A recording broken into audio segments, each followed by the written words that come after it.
तो अभी मेरे एक फ्रेंड ने मुझे पूछा कि मतलब रिसेंटली अगर जब हमारे पास कोई फंड रहता है तो हमें उस फंड को मतलब किस तरह से यूज करना चाहिए। देखो, अगर आप सीधे अपने फंड को डायरेक्टली यूज करते हो लॉन्ग टर्म के लिए तो ये नहीं करना चाहिए। अगर आप बिगनर हो, आपके पास स्मॉल फंड है, तो हमेशा अपने फंड को डाइवर्सिफाई करो, जैसे कि पैसिव इनकम और लॉन्ग टर्म दोनों एक साथ क्रिएट करने की कोशिश करना चाहिए।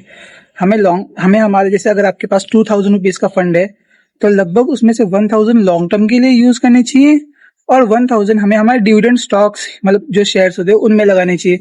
जिससे अगर हम शेयर्स में यूज करते हैं तो शेयर्स से हमें डिविडेंड मिलता है पर ईयर, देखो इंटरम मिलता है और फाइनल भी मिलता है।